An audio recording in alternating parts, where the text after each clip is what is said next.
Welcome to the official Hot Cues podcast with your hosts, Nate Nelson and Tony Pree. These two have over 20 years of experience combined and almost 20 years in age difference. Get ready as they dig in deep and talk about their experiences, some crazy stories, and Buckys. It's officially time to kick this thing off. You're tuned in to Hot Cues.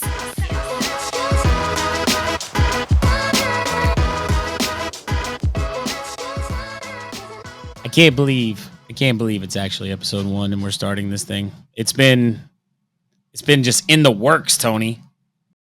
It's been too long. I mean, this all has been kind of in the background for what now? The last 2 months, I think, was when we first did the Radio Shorty podcast. If you ask Shorty and Kevin, they would say it's been like 6 months. But it's here. It's finally started. The Hot Cues podcast, the Hot Cues boys. Who are the Hot Cues boys? People always asking. And that's what we're going to talk about today. Episode 1 is just going to be all about Tony and I, who we are, why we want to do this, what we want to talk about, what we want to accomplish, which is really just a whole bunch of nothing, right? Yeah, it's like we just met, if you think about it, what, 18 months ago now? 19 months ago? Something like that. I don't even think it's been that long. It's probably been closer to 16 months. 15 months. Yeah, it's crazy. You know, from the beginning, this has been an idea almost, just like the fact that we need to do something else together because as everybody knows, the whole what up Grab Fab thing, I make fun of it all the time, but like when that thing was hot, when you were doing events, I was there with you and it just like kind of blew up and then everybody started using it. Yeah, but it was before that. I've been saying what up Gram Fam for 5 years. Wait, really? Yeah, absolutely. It's just how I started my stories, and stories is always what I kind of do for social media. I think it's more, I know Reels is crazy right now, but social, like stories for me has always been my kind of like, I talk to the camera, I talk to the people that follow, and, some people watch it, depends on who I've communicated with last, but yeah. What up, Gram Fam? What up, Gram Fam? Dude, it's kind of crazy because that became like a staple for you in a sense. Like so many people like started to, everybody says they stole it or everybody was saying like, oh, Nate's the creator. But I mean, dude, you created like a revolution with that. Like, and that's just one thing that you've done that has set you off on a path. Like it's crazy. I'm not here to talk about me and who I am and what I've done. I'm here to just talk shit. That's what this is about. For me, it's just been an outlet to be able to talk to people, like people to listen. Cause I've, in the last couple of years, we all went through shit the last 2 years. Life-changing, mental ups and downs, not at one point not knowing what the world was going to be to, back at it, back on the grind. And this podcast is not just for DJs. This is for anybody who's listening. So thank you, first of all. If you're tuning in to episode 1, thank you. Thank you. Tony, are you an avid listener of the PhDJ podcast with Mike Walter and Joe Bunn? So I listen to it a lot. It's kind of crazy, like how they're done. Like, yeah, it's just like I grew up listening to it. To me, it was almost like, listen, those are huge shoes to fill, but the DJ world just lost a massive podcast. But for me, it's like, hey, this is like a rebirth. Yeah, we about to add another podcast, which, I mean, shout out to the Drew and Few show, the Daft Punks. Shout out to Shorty and Kevin.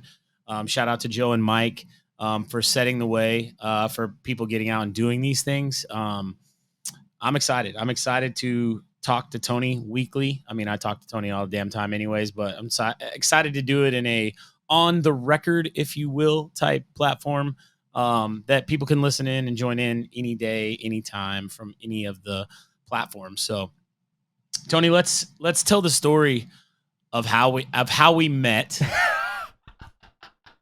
Of how we met originally. Yeah. And then I think that I met you actually back in like 2015 at DJX when you were like the 15-year-old in the club. Yep. But I wouldn't have remembered. I just knew there was a kid there and I'm like, yo. And I'm sure I was gravitating towards your father, Mikey Pree. You guys are going to hear us talk about Mikey Pree a lot. Mikey Pree is Tony's dad and the man. I love me some Mikey Pree. But, I'm like, man, Mikey Pree brought his son. And then I was like, this kid, there's a couple of prodigies in the DJ world, if you will. Oh, absolutely. Like just to name one of them, like you said it like perfectly when we first like met when I came into the office to start working for LaForce. It was when I brought that story up to you that you're like, oh my God, I remember like that little kid. You were like, oh, that was the old Dawson High. That wasn't Dawson High. So like, and it's becoming crazy, like not even just in the DJ industry, but so many other industries where younger people are kind of turning a hobby or a craft into something that they can do full time. It's becoming more and more, common. And I know everybody says, oh, Gen Z, oh, millennials, oh, they all suck, blah, blah, blah, blah. They're lazy. I don't even think it's that. Like for me as a kid, people that are gifted and drawn to music and have music in their blood. I feel like when I was a kid, I wanted a guitar. I wanted a drum set. That was the instrument that I wanted because I wanted to learn to play something. Nowadays, kids are growing up in a different era. And Tony, I'm almost 40. You're 23 years old. There's a big age difference between us. And so that's something that I think will resonate with listeners because you're probably going to hear me bitch and complain to Tony all the time because he doesn't understand yet because he's too young or this or that. Because he's literally the truth though, young enough to be my son. And I sometimes treat him like a son, which, is probably not the greatest. And I apologize. Put your glasses on. You can't see shit, you blind ass. Tony is also blind. Blind and deaf, apparently. Yeah. And Mike V is blind too. I found that out. Dude he had his bad. Yeah. I told him he needs to get the glasses like you have. He had just like his prescription shades on when we went out on the boat the other day. And we got back to his house and he couldn't find his regular glasses. And he was freaking out because it's dark. He's like, man, I can't see. Yeah. And I was like, oh shit, you are blind. So he, dude, like, it sucks. We found his glasses. He's good. But I probably would have been a better help if I would have looked. I didn't know he couldn't see. Dude, it's tough being blind. Like, you know what? Perfect story with Mikey Pre. A couple years ago, right before and all the nonsense. I swear, we already brought twice. It's definitely going to happen more than that. But, it's part of life it's now. It's so crazy. Like, and just before, so me and my dad and my uncle and some family members went to Florida.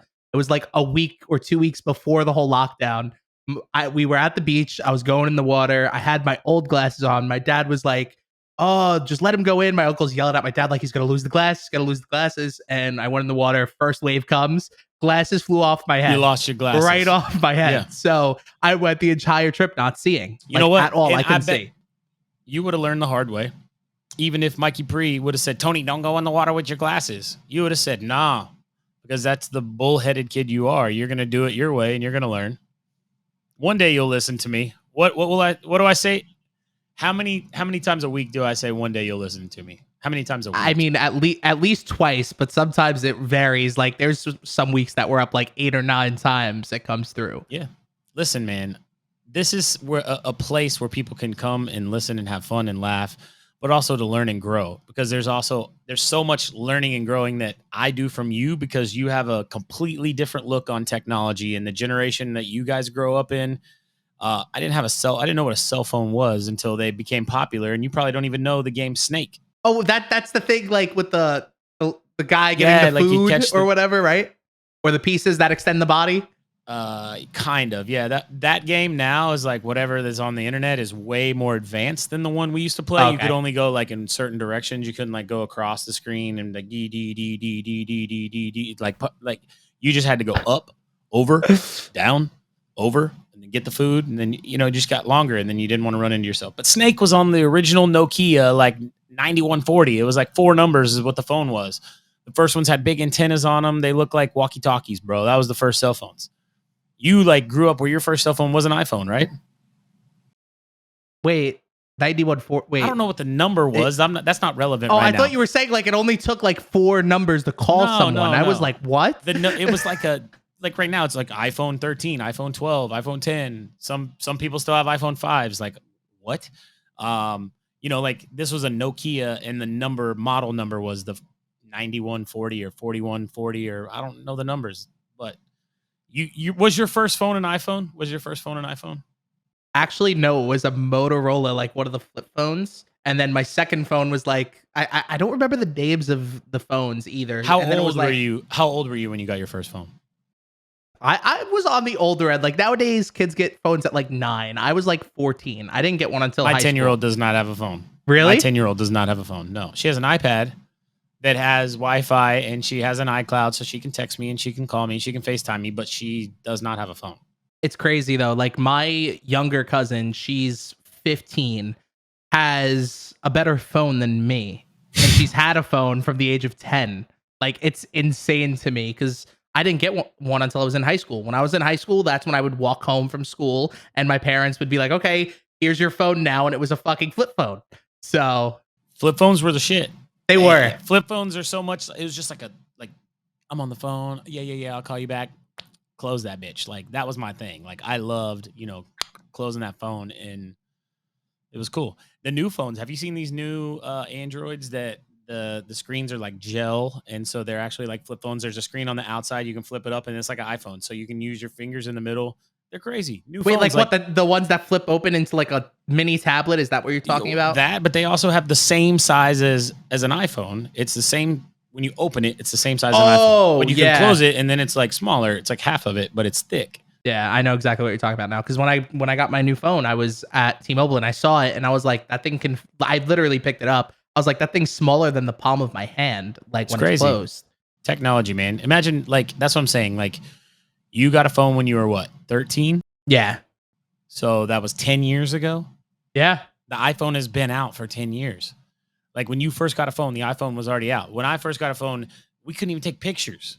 It was literally to call people, and you had to text like on the number pad 1 2 3. Yeah. 1 2 3 4. Like, and people, we just like, the new kids now have no idea how hard it was to text when we would have to like, you would code it out, and it's just like hitting the buttons like 15 times to like, Going to like the. 3, then 7, then 5.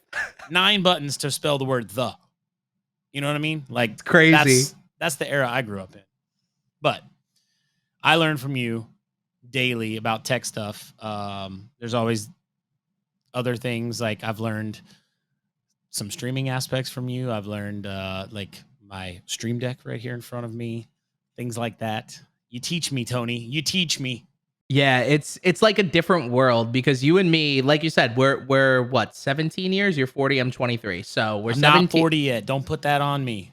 How old are you? 39 and 40 in how many months? Like 6 months? I will be, this is July, August, September, October, November, December, January, February, 7 months. Oh, I was close. I thought it was Today 6. is the 10th. So yeah, I'm almost 39 and a half.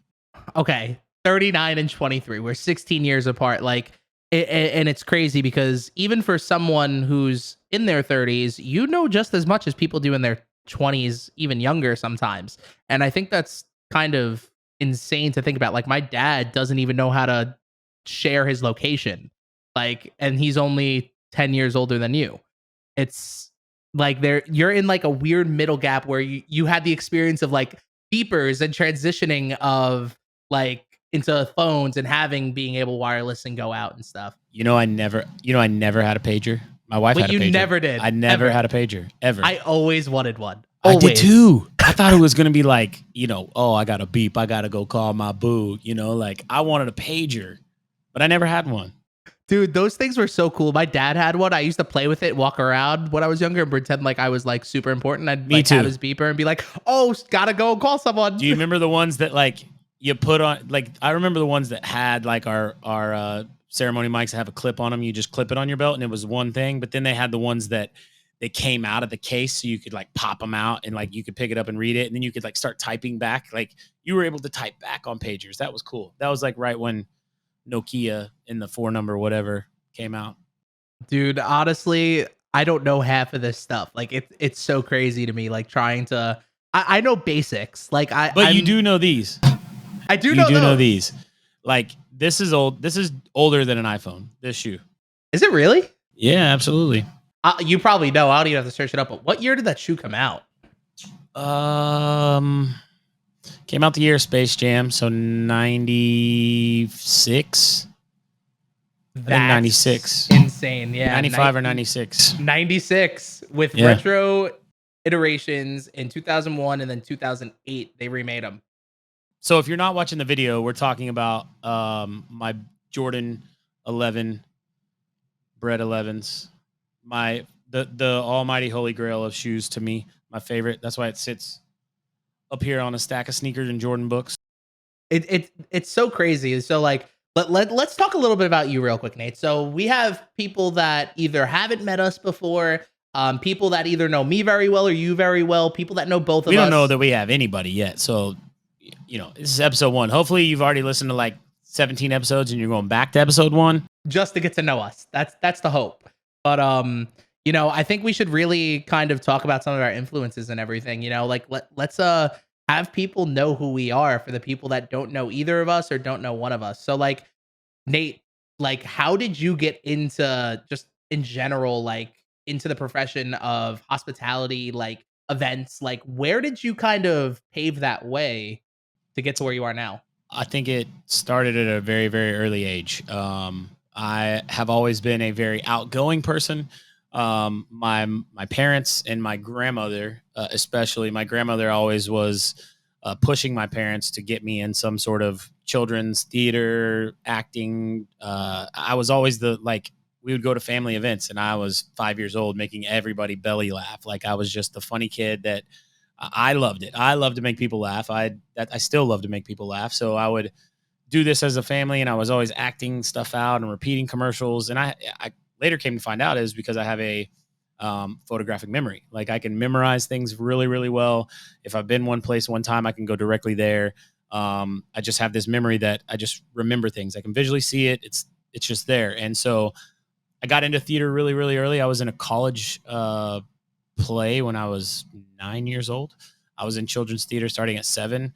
Went to high school, did theater all through high school, went to college, started in radio because I thought I didn't have the face for TV or for really acting. You had the face for radio. I had the face That's what for it was. radio. That's what it's called. I had the face for radio. So I went into radio and did radio for a few years, and got a call when I was a top 40 station to DJ a middle school dance in Oklahoma at a small town. And I was like, yeah, and growing up through high school, I also played in a band. I played drums in a band. I learned how to play guitar. And so I had a sound system. My dad has always been in music, played in the music era. And so I always had a sound system and a mixer board. And I was like, yeah, I can DJ this. I had no idea. I was playing music on the radio, touch screen on the stuff, whatever. So I go to this middle school dance. It was this poster up here, right there. That's actually the poster from the middle school dance. It was my very first event. And I went and played for like 2 hours for like, I don't know, $200 probably. I had no idea what to charge. And I was hooked. And it's funny because I had like a Discman. You don't even probably know what that is. You put a CD. Those are round. Aren't those called Walkmans, not Discmans? No, Walkmans you put cassettes in. A Discman you put a CD in. And this was like, I had one of those with the out running, like literally 1/8 inch out into the tape in on a 16-channel Mackie mixer board. And then I had my dad's literally his old like regular CD player that looked like a VCR that you just pulled out and I would just go song to song, and I was using 2 channels and mixing and playing back and forth. No idea what I was doing, but the kids had fun, and it was another way that I wasn't like doing anything with my voice or acting or anything like that I brought joy to people. And it was like my euphoric drug. So I from that moment on, I started saving all the money I made. I was bartending and waiting tables at Chili's. Hi, welcome to Chili's. Yeah. Sorry, greatest meme ever. Listen, I want my baby back, baby back, baby back, baby back, baby back, baby back, baby back. Ribs. I want my baby back, baby back, baby back, baby back, baby back, baby back, baby back. Ribs. Chili's, baby back ribs. With barbecue sauce. I've never seen the commercial a day of my life, so I don't know. Yeah, I'm sure, because it was way before your time. You were probably like 2. But that was a commercial. And Fat Bastard did it on Austin Powers. He sang it. I want my baby back, baby back, baby back. Ribs. You don't remember that part? I've never seen Austin Powers a day in my life. Oh my God, Tony. So I'm just as bad as I'm not just as bad as Shorty. I'm a little better than Shorty, but I don't watch too many movies. I don't either. I honestly don't. I watched a lot of movies younger. I didn't watch movies from like 2001 when I graduated high school, because then the world opened up to me, to my kids started watching movies. I saw Top Gun. It was good. Bro, you are a movie fiend. The amount of times that you old quote movies. Like, the ones The ones that I've seen, for sure. It's crazy. All right. Sorry, I interrupted. So yeah, waiting tables. I was waiting tables at Chili's, making them baby back ribs, serving them Presidente margaritas. Like, I got an opportunity to DJ. I was also bar backing and bartending at a bar on Lake Texoma called Carlotta's. This was after I did that first event, and I'd already bought my first set of. I had some Denon DN100 actual CDJs, like the disc on the top of them. They're like the minis. I had those with the Denon 200 mixer, and so I'd been practicing playing. I'd asked my bar manager if I could ever DJ at this nightclub on the lake. It was crazy how this story happened.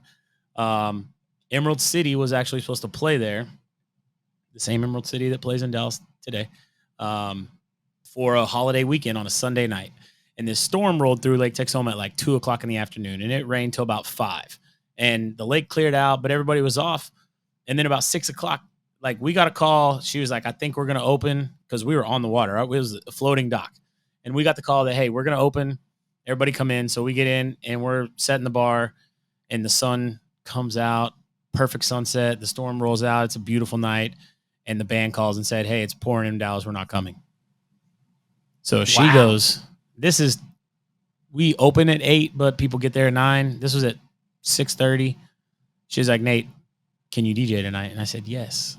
And so I went and got my stuff and came back and set up on this stage. I was running 2 Mackie 750s, like the originals, OG Mackies. Oh my. No subs. 2,500 people come to this bar this night. And you're using Mackies. Sorry, nothing against Mackies, but like... No. It's just what I had. Wow. And it was just in a small area. There's 2 big floating docks that were bar and a big dance floor in the middle. It was plenty. There just wasn't any thump. Like, I look back at it now and I'm like, damn, I wish I had what I got right now. Wait, I'm sorry. You just said thump, and now they have speakers called from the Thump series. That's freaking great. Yeah, that was a play on words. It was a little callback. So I played that party, and it was nuts. I kind of got my name in the Texoma area. And then after that night, she was like, all right, you can play every Friday. So I played every Friday night out there. And that was the first season. I think I played out there 4 years, 4 summers. And then started trading off some Saturdays with bands and playing some Saturday band breaks, but still bartending and being out there the whole time. And then that led to me playing at the bowling alley in college, playing at a place called Cheyenne's, playing, just different places here and there. And then my friends started getting married from college. So I was like, all right, yeah, I'll do your wedding. And so I was these were all my college friends. So it was like, we had a blast, but compared to what I do today and like knowing what I know now, I was an awful wedding DJ, drinking, partying, smoking weed, like whatever, but it was my friends' weddings. And then that led to people would come to weddings, and I just had this knack for it. I've always had a knack for music and entertaining people. And it was just something that have a talent to do. And I'm blessed that, I found something that's in my lane and a niche that I can do, keep going and rocking it. Carlotta's ended in 2007. The lake flooded and the barge went off and the place never opened again. And then so I got married in 2008, moved to Dallas. This was a huge market coming from Oklahoma. I'm like, how am I going to start DJing and making money? So I was bartending and helping manage Buffalo Wild Wings downtown Dallas. My wife was teaching. We had no kids yet. And I was DJing at a place called Blackfin. There's one in Arlington. There was one in Addison. And I would play Arlington every Friday night, and then I'd play at Addison 5 or 6 times. But I met Glen literally 2010 at a Brahms off Northwest Highway in 635. We chatted. Wait, what? Yeah. Well, that's after the whole connection, right? That was made like with his wife. Yeah. So I knew Glen's wife in high school, and we were still friends on Facebook, and I saw on Facebook that Glen was starting something. She made this post about she was proud of him for starting his career as a DJ, and there was like a picture of him networking or something on Facebook, and I was like, I need to reach out to her and talk to him, because he's already got the whole thing, everything that I wanted to do, like the private side. I had already done a business plan. I was going to build this whole empire, I thought, in Dallas. But I met Glen. We had the same ideas and same we just talked. We went to Brahms. I was just supposed to meet him one day and say, yeah, I'll start DJing for you. But we ended up being there for like 3 hours. talking in a Brahms. We both had one thing ice cream and then sat there for 3 hours and chatted. And then I DJ'd 2 months later for him for the first time. And here we are today. And that was in 2011 was my first event. So 11 years. That's insane because like I find it so crazy because from the start, like when you were talking about like getting into theater and everything, like kind of just how that all transitioned is just insane. Yeah, it's a blessing because I get to do stuff that I love. I still, every aspect of me entertaining and being whoever I am, whatever I leave this world being and who I am, like I get to do it to the best of my abilities and I get to be me. And that's what I love the most is that I'm not trying to be anybody else. I do have inspirations of like people that have inspired me and who have taught me and who have led me and who I've just been a fly on a wall listening to something that they've done or they've learned. And, you know, I take those mistakes that other people made before me and learn from them and then learn from my own mistakes and then don't do those mistakes again and just continue to get better. And it's paid off over the years for sure.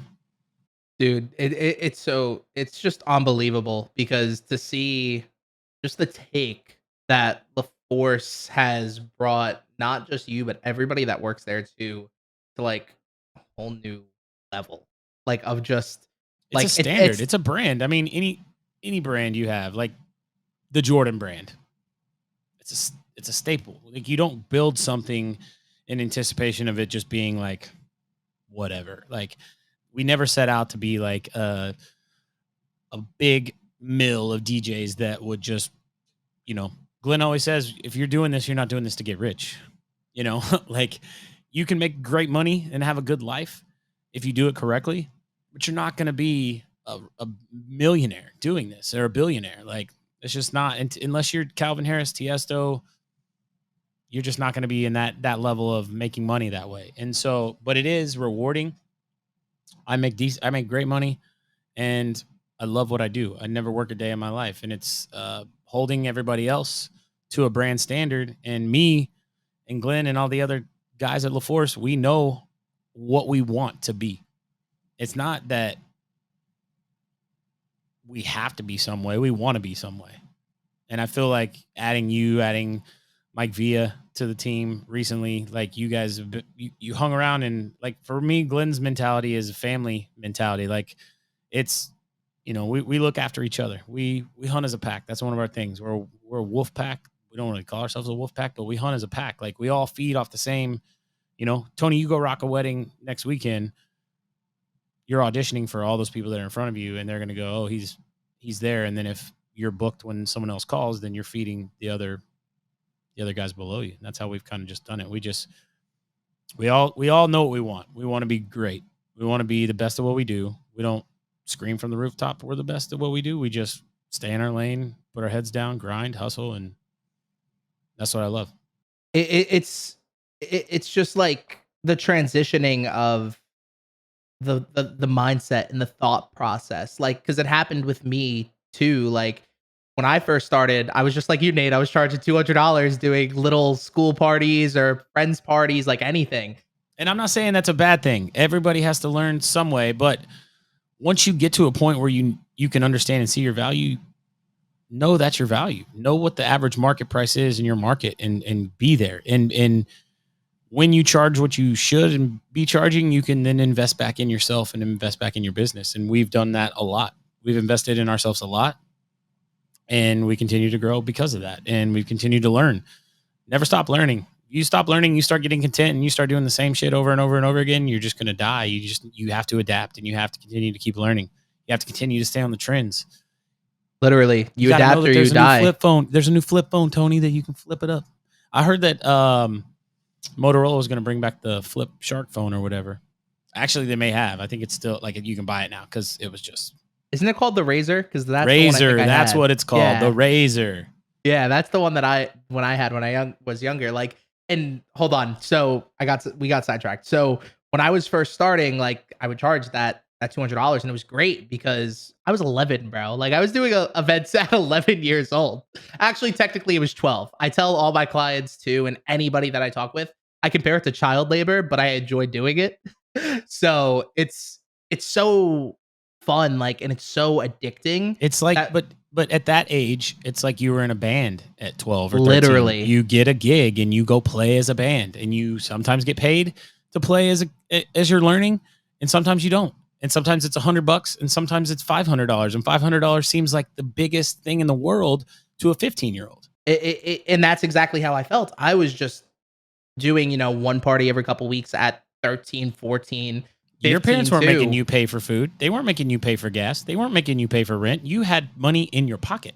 And they were so supportive of it. Like, they bought all my first DJ gear, which is so crazy. Like, they saw something that I really love to do. Like, I always played sports, or I would, you know, for a while I did like hip hop dance, and then I I've did theater. actually been to the baseball field Tony played baseball at, and had his first kiss. Yeah, so that is the town. That's where I grew up, in Copeg. Literally, Nate came to visit back in May, and I showed him around like all these little like monumental spots for me. And I was being nice when I said your first kiss. Anyways, but insert.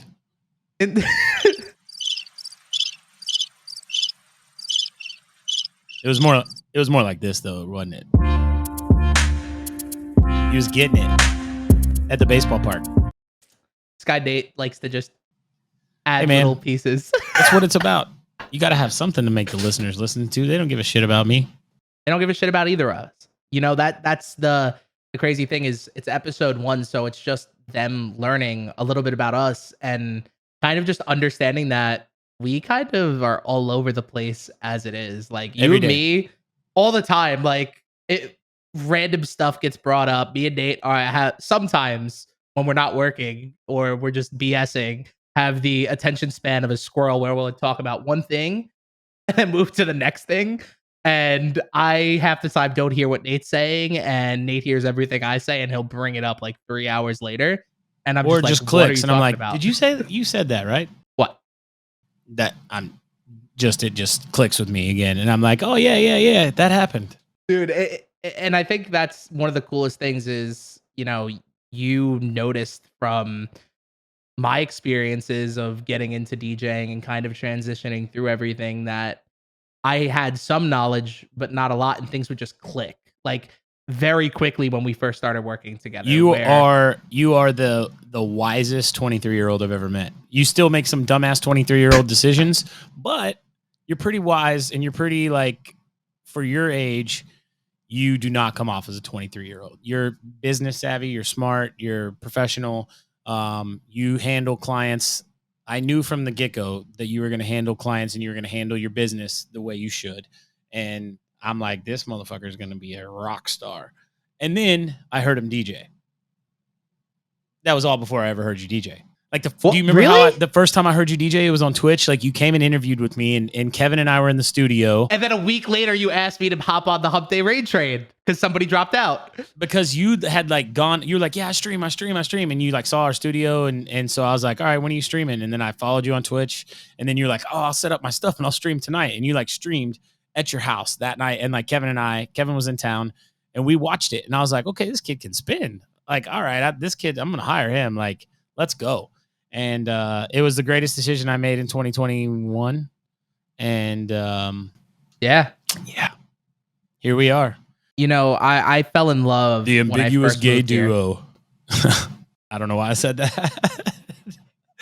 I did get 5% gayer when you moved to Texas. Dude, so that's a story that we're gonna have to tell at another time. And it's like it's like a 7% gayness when Justin's around. Yeah. Like, it just. And dude, I love how it's becoming a thing. Like, there's so many little things that happen between us that just connect. It's weird. Like how I don't think I'm the wisest 23-year-old or anything. I think you know what? Now that I'm looking back on it, I remember that one open house we were working in. Somebody thought I was 40 with 2 kids. Yeah, that was a really funny joke. That's when you had your mustache only, and you did. And it was barely a mustache. It was just blonde hair. And I think it was before you got your new suit, your blue suit, and you were like you just put off the vibe of a. Well, now listen. Let me defend myself before I got a little bit of style working at LaForce, I had my own company, but I mostly worked for other people. Nate still makes fun of me every conference we go to. It's like, oh, is that another one of your bosses when I talk to somebody? Because back in New York, it's common to be a freelancer. Yeah, but you call them your boss. If you're freelancing for them, they're not your boss. Like, I mean, I consider them my boss either way. If they're paying me, you're my boss. who's the most fun boss you've ever had? Most fun boss. Okay. In a sense of Besides the bosses you have right now. okay, that's where I was gonna go with it. It wasn't to kiss ass or anything. I was stupid when I was younger, dude. Like that's what I really wanted to talk about. Like I made bad decisions as a DJ and an entertainer when I was younger. Like Everybody did. but that's the thing. I didn't know better. Like when I was younger doing events, I'd ignore the bus playlist half the time or play half of them. Like not all of them like you're supposed to. And it was also like if I was sick, there was this one time that I was sick, I literally called out the day of because I had the flu and I was like, now I won't do that. Like for example, like I tried to work when I had COVID here and everybody told me no. Like it's just a different mindset from yeah, when but that I was younger. the mentality before. Like I would go to the wedding feeling like crap until came along, and then it's like frowned upon. Frozen everything in time. Because no one knows what it. No one. Oh, are you sick? You have a fever? Is your nose sniffly? You know what? Now I'm thinking about it. I wonder if all these like when the podcast gets distributed out and everything, like you know how they always have like the warnings. I guarantee you, every single one's gonna have a warning now. We can't talk about it then. We don't. You're not gonna get from listening to the podcast, people. Okay, just want you to know that right now. I think I'm making this statement now as we're about a half hour into the podcast. Anytime that word comes up, there's gonna be a bleep over it. Like I'm gonna edit it so it's like that, so we don't get any like strikes. Like it's just gonna be a beep, and they'll know now, like 30 minutes in, what we were saying. Yeah, for sure.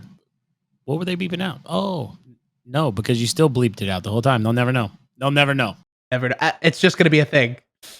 All right, so Tony, you started DJing at 11, 12? As a hobby 11, I started when I was 12. That was my first event. Okay. And it was a variety show at my Catholic school for the youth group. Right? Isn't that like very... the fact I remember it is crazy, but it was during the whole Jeremy Lin phase. My dad actually has a photo with my first ever DJ setup. It was like two like actual like Y cables, like the two wires that you plug into the red and the white. So it was two speakers like that into an amp on a plain table, no no linen over the table, and then an iPad on top of the amp. And I was wearing a Lid Sanity jersey. Let's go. You got photo? Your dad has My photos? dad has a photo of it. I had a flat cap on. It was like to the side. You gotta edit it in. I gotta ask my dad for it. Yeah. For sure. But that was the first time I did an event and I fell in love with it. And then I wasn't even that good of a DJ because I was DJing off an iPad, but it was a great start. When I was 14, they actually opened up a DJ school about 10 minutes from my house. Fell in love with it from that point forward. It was on a DDJ SX when that was like the industry standard controller. And I had one of those. I think I think everybody did. Like when they really started like taking DJing. I still have one of those. Do you really? Yeah. Before we upgraded a bunch of controllers, I would travel with it, and it was like the backup controller in the warehouse. And I played a bunch of parties with it a couple years ago, but I haven't played on it in probably 2 years. Dude, when I was in that DJ school, that was my favorite controller to use. I loved that thing. And I was, that's when my parents first bought me my first pieces of gear. It was two Mackie Thump 15s and a Newmark Mix Track Pro. And my dad bought me orange extension cords, cables that Yes. would just literally be just long enough to reach the speakers. So like, not only did you not have a linen, your cables were just like spread out. Yeah. Looked like a spider web on your table. Sometimes it looked really bad. There's some photos of it. I got to look for it and put them in. And I was a little 13-year-old, 14-year-old doing events. And then when I really started to take it serious, was a couple months after I started DJ school. My dad and my mom bought me an SX for Christmas because I DJ now. Had them on sale for 50% off on Black Friday. So my dad was so set on me getting it. We camped out from 1 in the morning until 7 in the morning when they opened. How many people were behind you in line when they opened? Behind me or in front of me? Both. In front of me, I was the second person online. They were only giving out 3 that day at that price point. And there were like 15 or 20 people behind me, and me and my dad would swap in and out. It was like literally 8 degrees outside. There's photos of that too, and us in like jackets sitting in lawn chairs. And we would rotate in and out from the car to sitting outside. And I was like so excited. I was like, oh my God, I'm gonna get my dream DJ controller, blah, blah, blah. I had it for like 8 months, and then I sold it to somebody and got an SZ. It was so bad. But hey man, SZ was a beast too. Dude, I'm a slut for Pioneer. A complete slut. This is the part where we talk about DJ gear. So I'm sorry if you guys don't really care about the DJ gear. But I was a slut for Pioneer. So I had an SZ, I've had an SX, I've had an SX3. So I went from the SX,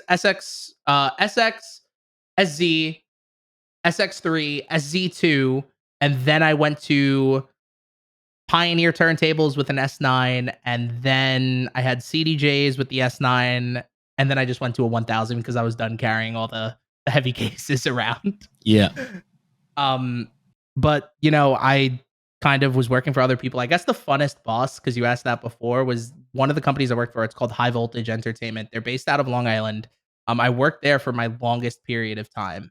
I worked with them for like 3 years, and that for a while I was exclusive to them too before I started like really starting to do a lot of work for other companies. And that was the thing there. It was like if you were exclusive to a place, it was weird. Like nowadays, everybody who's exclusive to a place, like they genuinely care. Like, for example, you look at LaForce or SCE or Bun or Clock or any of the major companies that are anywhere.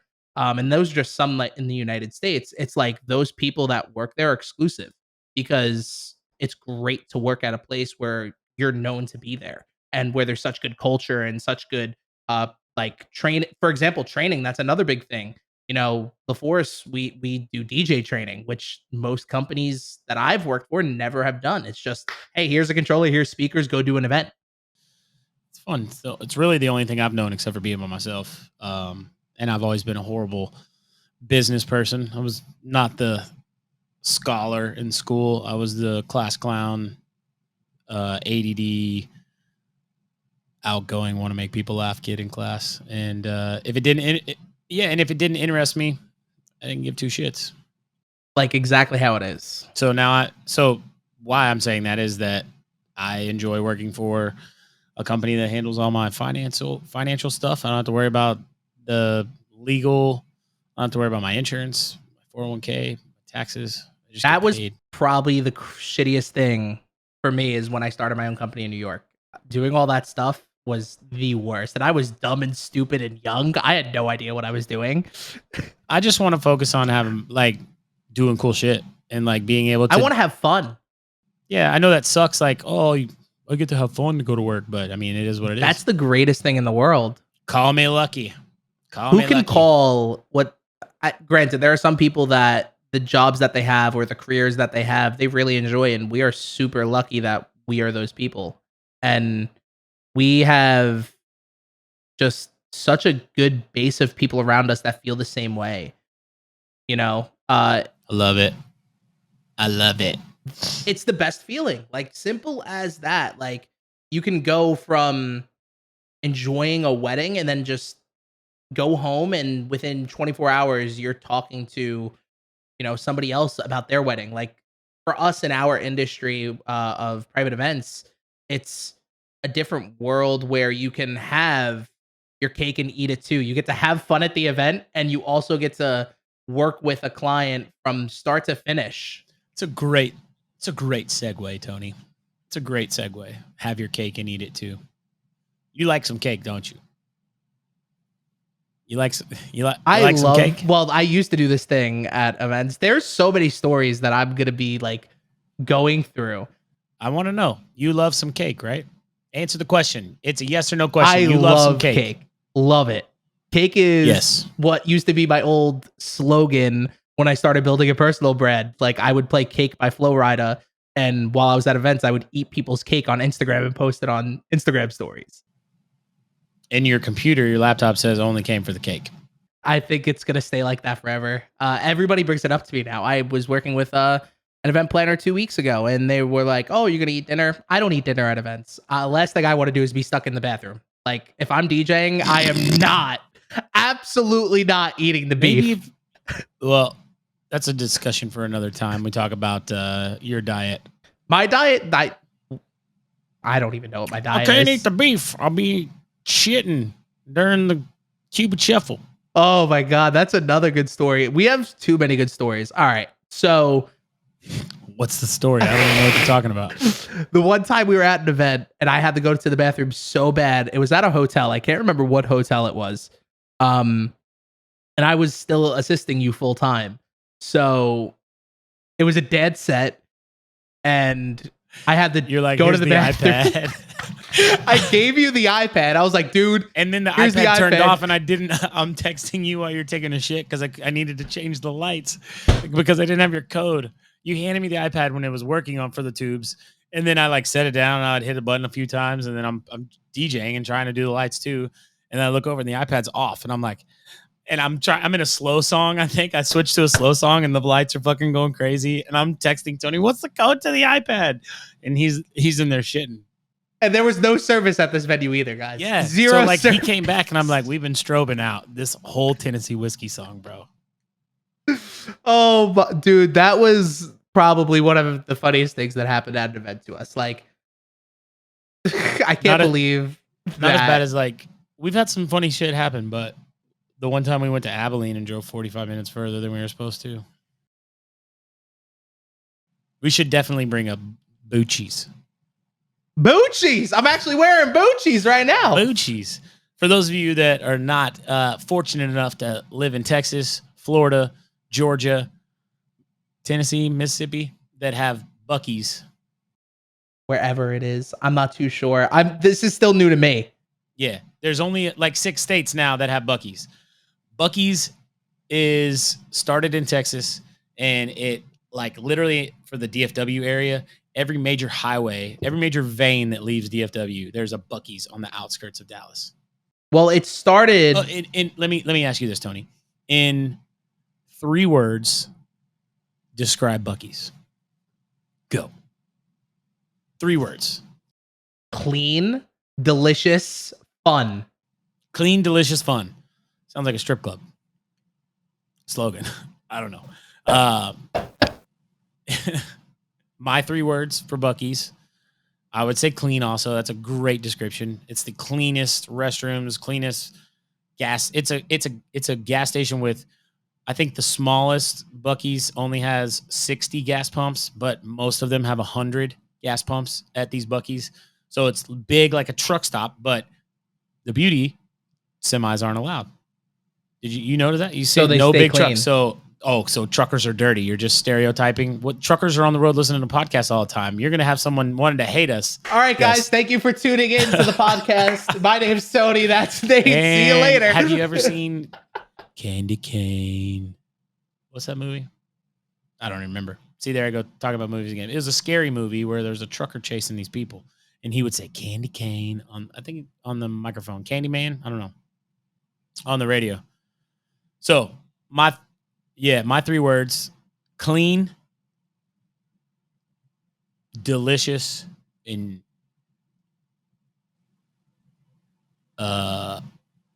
it's absolutely necessary. 1 word. That sounds like it's 2 words. So yeah, it is. It's a necessity. Like if you're going on a road trip, you have to stop at Bucky's. Like if you're leaving the Dallas area, or in our cases, we have a lot of venues that are outside of DFW. So we get to, when we're going outside of McKinney or over to Fort Worth or down south to Waxahachie, it's like, yes, there's a Bucky's on the way. Or if we're going to Austin or Houston, there's always a Bucky's on the way, and we have to stop. And Tony and I, literally every time we went I took him to Bucky's when he first came. And then it was like, that was our thing. Like we had so many events that were out of town or going somewhere we were driving. And it was like, we stopped at Bucky's. Like we would go stop at Bucky's, and on the way back we stop at Bucky's, and it was just became a thing. Then Tony starts buying merch. Like Bucky's has barbecue sandwiches. They have chicken sandwiches. They have everything. Everything. Everything. Any gas station you could ever think about buying something, they have it. And then they also have like a mini Walmart attached to it, because you can go buy hunting gear, you can go buy swimming gear, you can go buy tubing gear, you can go buy kitchen stuff, not appliances, but like anything you would need to buy to go camping, anything you would need to buy to go to the lake, anything you need to buy to do barbecues, to feed your deer. Like you walk in, and then the front of the Bucky's, like when you come in, there's all these like really cool items that just came out, and you can get all those things. Like, yeah, Bucky's is the shit. It's probably the greatest thing ever created. Like I went to New York a couple weeks ago, and while I was there, I actually had my Bucky's World Tour shirt on. I have that shirt too. Yep. My dad had some friends over for the hockey game. This is when the Rangers were still in the playoffs. And while all of his friends were over, one of my dad's closest friends that I've known basically my whole life, is walking into the house, and he sees me in a Bucky shirt, and he's like, dude, stop. Is that a Bucky shirt? Like got all excited. And then he was like, guys, you don't even know. It's the greatest place in the world. It's better than Disneyland. You go into this place, it's clean. Everything is like so nice. You can buy anything you need. And he started like explaining to everybody like how amazing it is. And he actually had a picture with Bucky. I got a picture with Bucky, and you still don't. You're jealous.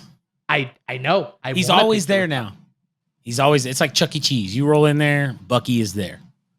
I need the photo. I need the photo. And this all started from one of the first events that me and Nate did outside of the DFW. Like we went to Houston. He was like, bro, we're going to stop Bucky's. I think we stopped at 3 Bucky's. Yeah, on the way to Houston, there's 2. So we stopped at both of them on the way, because they're like the perfect distance of like going pee. So we stopped at the first one. We got all our snacks, our food. We drove for 2.5, 3 hours, and we got to the second one. We stopped again, go pee, fill up in gas. When rocked the event, we drove back, because Tony's yet to go on an out-of-town trip with me and us spend the night, because I've always had events the next day or something, so we had to be back. And so we drive back in the middle of the night, and we stop at Bucky's on again, because Bucky's is also open 24/7. Always open. I think that we're going to have to do kind of like Kevin's What the Wish thing. I think it's going to have to do like Bucky's finds. Like you live so close to a Bucky's, you can just go into Bucky's. My new swimsuit I bought at Bucky's. They're called party pants. In Espanol, it's Fiesta Pantalones. I don't know. I just wanted Fiesta to say that. Pantalones. I got my Fiesta Pantalones on. It's party pants. I got those there. I bought. I have a hat that I wear at the lake. It's like a straw hat. I bought that at Bucky's. I have a swim shirt that I bought at Bucky's. I have shoes that I bought at Bucky's. I have a Bucky's Yeti. I have Bucky's koozies. I have Bucky's t-shirts. You have way more merch than I do. I've bought tubes there. You can buy so much stuff there. And they're not all Bucky's branded, but they do have Bucky's branded on it. And Bucky's brand, the beaver, has become a staple. You'll see people all over the place. And I like how you said it's like Disneyland. It's better than Disneyland, but I think Bucky's is the Disneyland, Disney World of gas stations. It is like of amusement parks. Bucky's is the shit.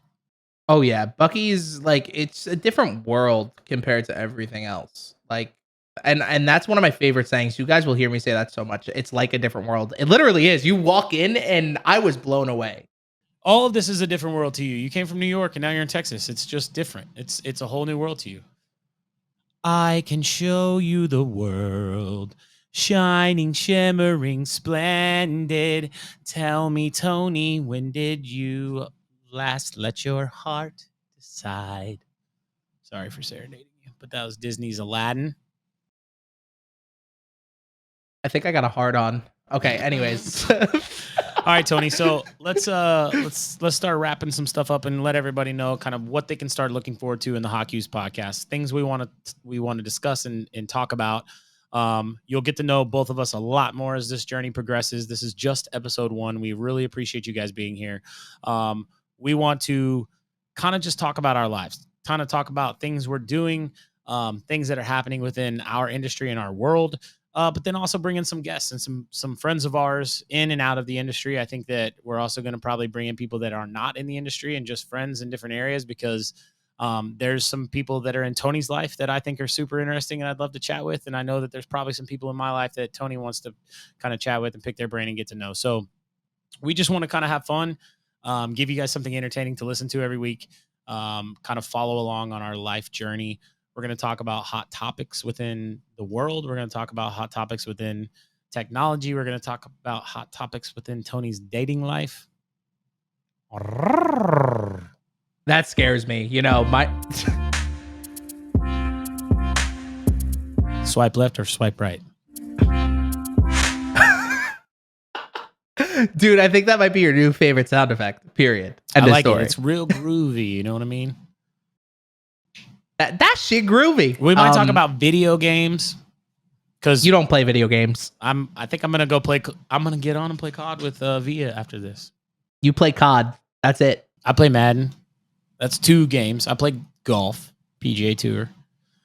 I still need to buy that Forza racing game.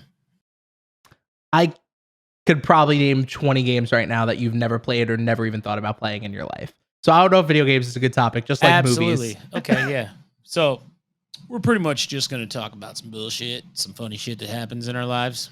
Bunch of bullshit, and I think you put it the best way, Nate. It's going to be not just things about DJing, not things just about us.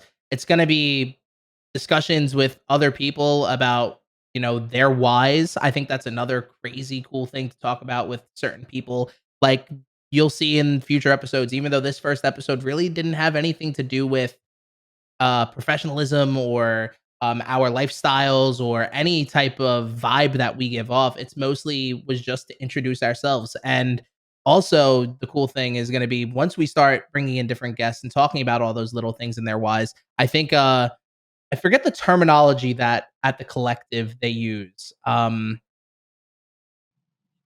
up, bitch. Level up. Oh my God, that's Sierra. Level up, level up, level up, level up, level up. I couldn't remember, dude.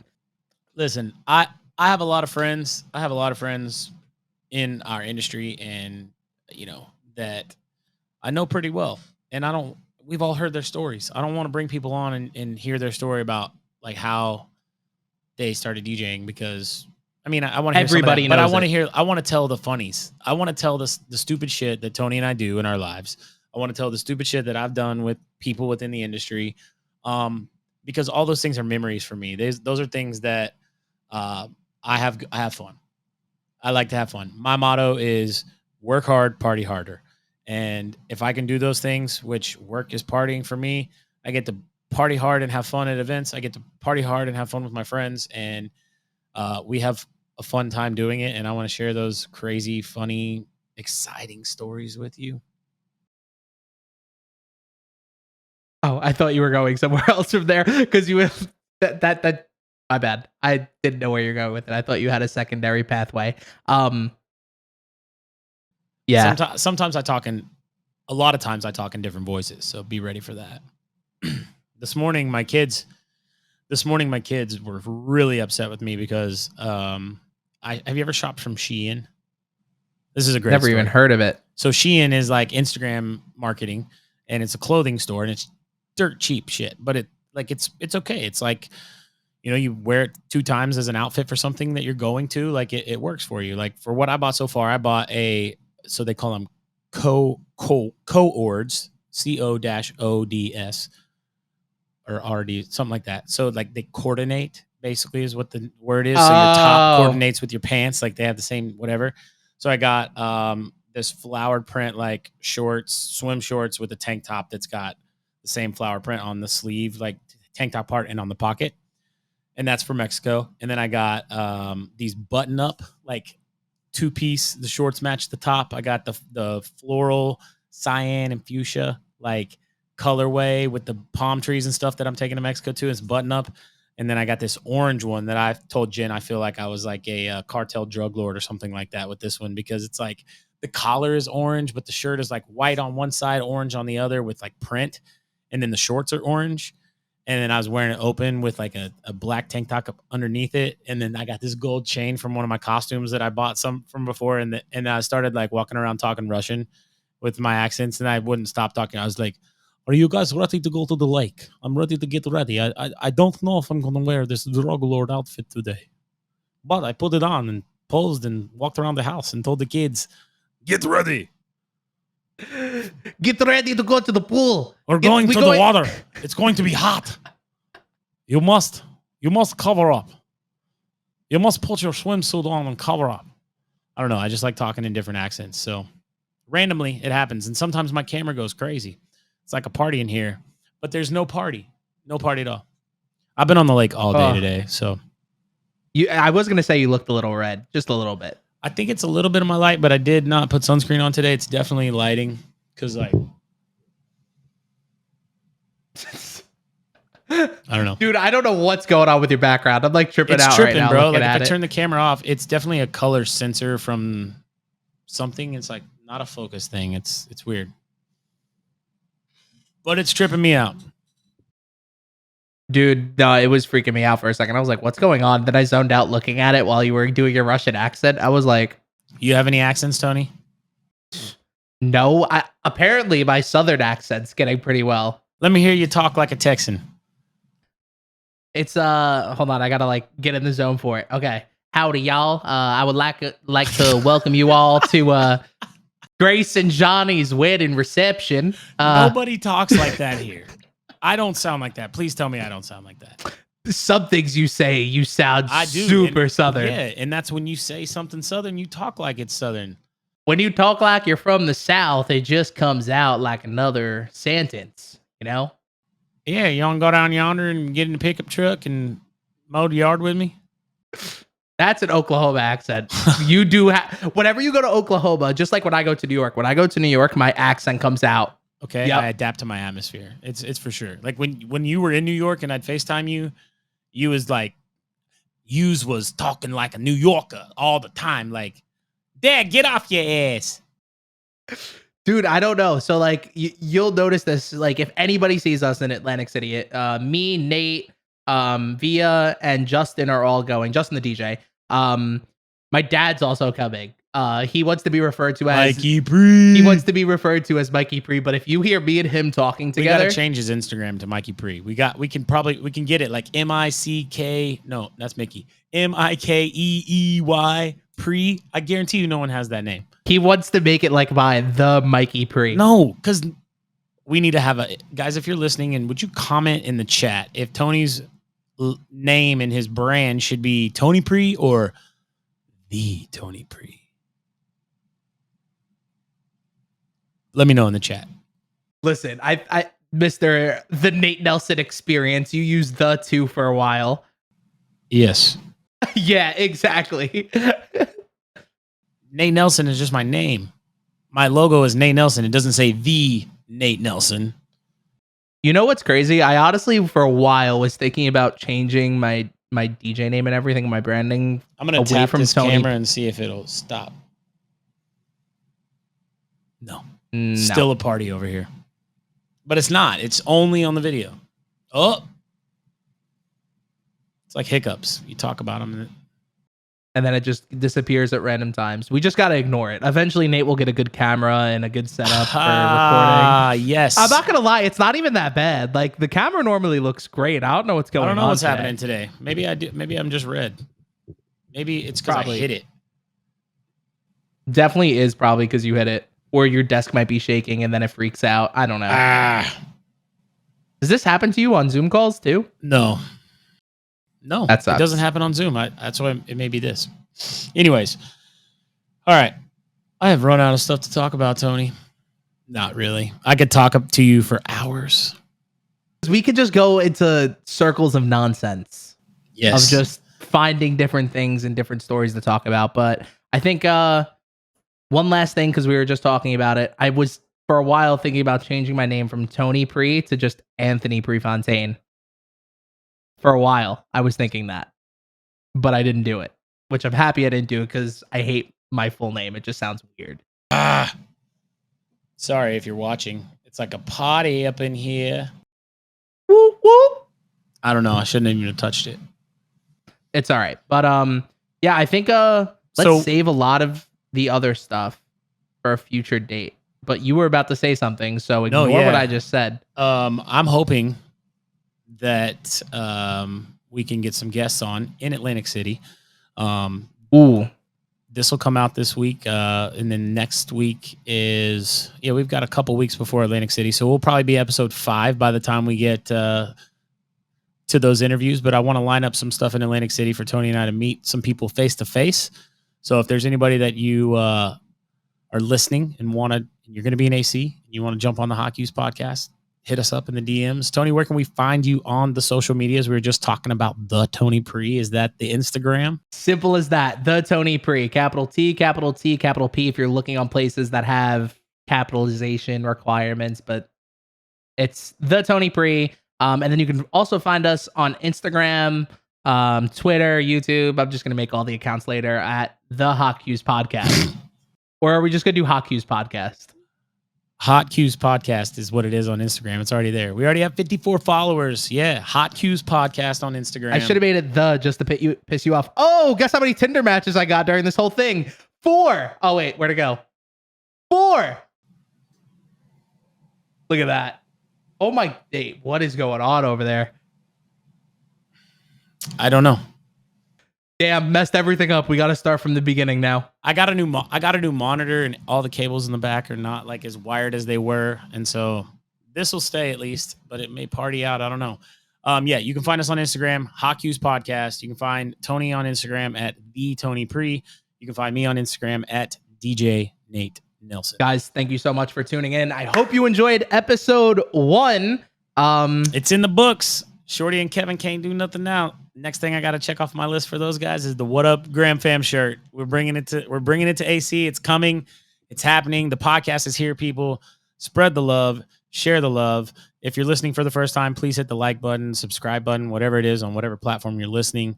We want to get this out there, and we've got a lot of stuff, and we're excited about where we're headed with this. So, Tony, can't wait to see you guys. I love you like a little boy. I love you like a little boy, like my son. That was weird. I didn't like that at all. Yeah, 5% gayer, bro. 5% gayer.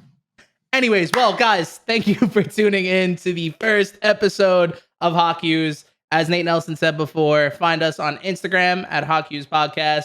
Wherever you see your podcasts, make sure to follow us, like us, do all the things. And we'll see you guys next week for episode 2. Love, peace. And chicken grease. Love, peace, and chicken grease. Take care. That's what I said. Brush your hair. Peace out, guys. Peace.